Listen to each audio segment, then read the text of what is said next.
unsa na siya kalampingasan nga bana, unsa na siya kaway buot nga bana nga magpaatiman pa sa imo ha. Pastilan. Sobra na nalabihan na undangon na ang pasakit nga nagpaluha sa akong mga mata. Nililimao ang imong sad sa dihang nang uyab kapakan ako. Bitoon ihatag mga saadi mong gihimo. Apan sa pagmino na to dili kini mao ang nahitabo. Kasakit o pagbako ang gihatag nimo kanako. Panako, panako, ipapaardi ko para maundang ang pagpangabuso.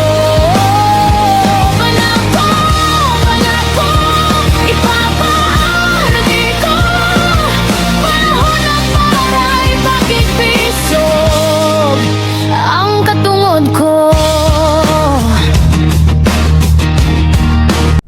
This program is brought to you by Enhanced Vision Optical, located at the first level of Limkit Kay Mall, Cagayan de Oro City.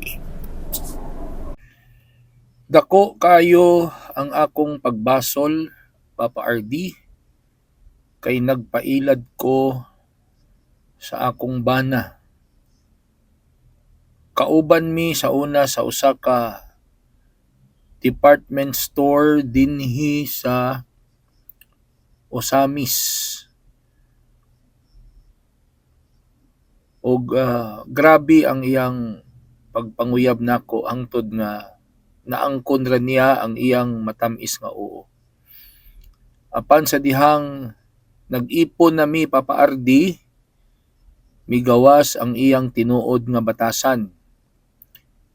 Iya kong giburusan Papa RD og sa dihang naburus ko didto na nagsugod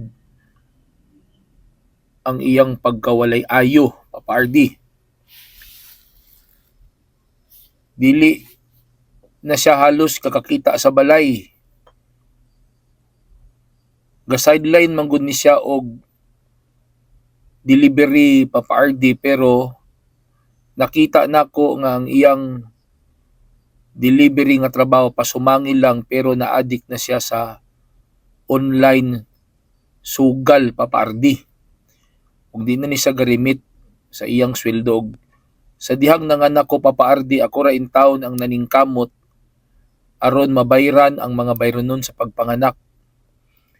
Mutuno lang siya gamay Papa RD, og karon bag-o kong panganak Papa RD, wala man ni say klaro Papa RD, kay iya lang kong ginapasagdan sa pag-atiman sa bata hangtod siya magpaatiman pa Papa RD, magpaluto, magpalaba, magpaplansa.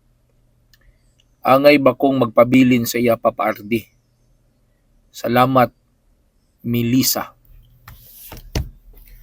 Barangay Protection Order. Barangay Protection Order mo. Adto ka sa barangay hall, mo sumbong kag violence against women. Aron nga di na nakaduol ang lalaki nimo, unya maginahinay na ka og bangon sa imong kaugalingon, muuli ka sa imong pamilya. Ayon nagdugaya.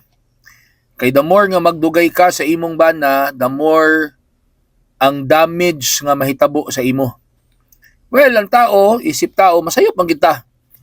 Namang kita yung mga ginatawag nga mga lapse in judgment o usana sa imong sayop nga desisyon nga nagpailad ka anang lakiha.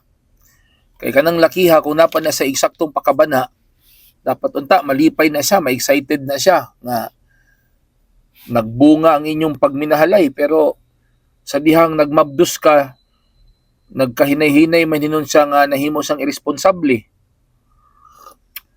Hantod nga nanganak ka, ay galing wala ka ng postpartum depression.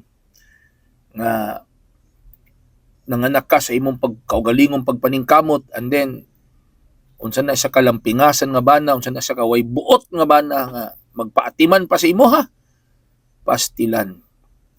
That is a clear manifestation of abuse. Saman, gusto nimo ipapriso? Ayun na lang, dugang-dugang na sa budgets prisuhan sa gobyerno. Imo lang siyang pailan og kaso nga RA 9262 para di na siya makaduol nimo kay usually manggod kining mga bana nga mga kuan kini mga ni ana ba, mga bana bitaw ni nana. Ilang pasagdan nilang asawa, ilang abusuhan nilang asawa, nya kung bulagan sila magsige pog sinamok. Di ba magsige balik-balik hantod nga maabot ang panahon nga maluoy ni no ng asawa. Makigbalik, dito na sad, abuso na sad, hantod nga ang asawa makalay na lang.